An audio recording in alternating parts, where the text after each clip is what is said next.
Laymen's evangelical fellowship స్థాపకులు ఎన్ దానియేల్ గారు 1956వ సంవత్సరం ఏప్రిల్ 28వ తేదీన చేసిన ప్రసంగము నిర్గమకాండము 24వ అధ్యాయం 2వ వచనం. మోషే మాత్రము యెహోవాను సమీపింపవలెను.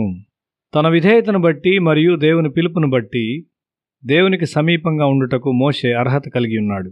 దేవునికి విధేయత కలిగి ఉండుటకు, దేవుని సత్యాన్ని అర్థం చేసుకున్నటకు మనుషునికి అవకాశాలు ఇవ్వబడ్డాయి.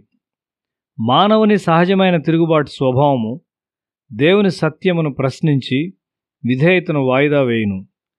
అతని గర్వము అతన్ని విడిచినప్పుడు సహాయం కొరకు అడుగుటకు, విధేయతకైన కృప కొరకు అతడు ప్రార్థించును. 119వ కీర్తన 5వ వచనము, ఆహా, నీ కట్టడలను గైకొన్నట్లు నా ప్రవర్తన స్థిరపడి ఉండిన ఎంత మేలు. మనలో కొంతమందిమి అవిధేయతకు ఎంతో అలవాటు పడి ఉండటం వలన దేవుని యొక్క ప్రాముఖ్యమైన, ఫలవంతమైన, చురుకైన జీవితము మనలో నుండి వచ్చుటలేదు. మనం విధేయులమైనప్పుడు మాత్రమే ఇది వచ్చును. సత్యమును ఎరిగి విధేయులమై ఉండుటకు మనకందరికీ అవకాశం ఇవ్వబడింది. నీవు సత్యమును ఎరిగి దానికి ఎంత విధేయుడు అయి ఉంటావో అంత మేరకు దేవుని యొక్క చురుకైన శక్తి నీలో క్రియ చేయును. మనుష్యుడు దేవుని పోలికలో చేయబడినాడు. దేవుని పోలికలో చేయబడిన మనుష్యుడు తన చుట్టూ ఉన్నవారిని మార్చుటకు, అవసరమైన సత్యమును గ్రహించుటకు శక్తి కలిగి ఉన్నాడు. అయితే ఆయన పని కొరకు దేవుని ద్వారా శక్తిని పొందుటకు అవసరమైన సత్యమును అతడు తప్పక ఎరిగి ఉండాలి. తరువాత అతడు దానికి విధేయుడై ఉండాలి. లేనట్లయితే తన చుట్టూ ఉన్నవారిని మార్చుటకు ప్రభావం లేనివాడై ఉండును. నీ వాక్యమును బట్టి నా అడుగులు స్థిరపరచుము, ఏ పాపమును నన్ను ఏలనీయకుము అని 119వ కీర్తన 133వ వచనములో దావీదు ప్రార్థిస్తూ ఉన్నాడు.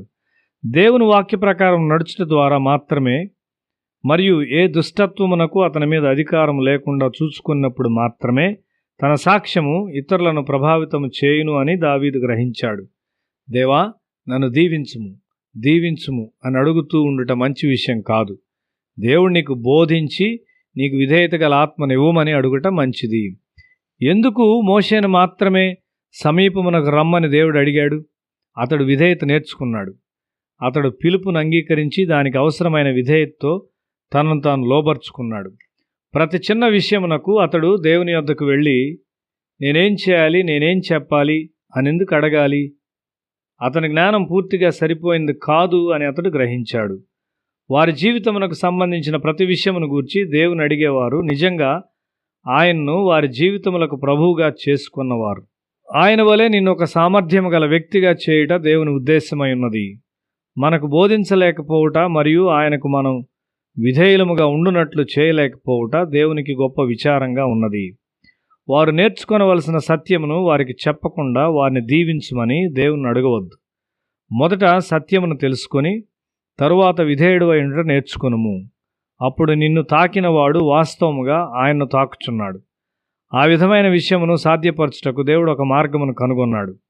ఆయన మన గతాన్ని శుభ్రపరిచి మనలో ఆయన జీవమును పోసి ఇదివరలో మనలను పరిపాలించున్న దుష్టత్వమును అధిగమించు శక్తినిచ్చును. ఆయన పునరుత్థానం ద్వారా క్రీస్తు ఆత్మ యొక్క నూతన నియమం మన జీవితాల్లో క్రియ చేయుట ప్రారంభమగును. ఇది మనలను పాపమును అధిగమించినట్లు చేయును. యేసు మరణము ద్వారా శుద్ధీకరణ ఉన్నది మరియు ఆయన పునరుత్థానము ద్వారా ఒక నూతన శక్తివంతమైన జీవితము ఉన్నది.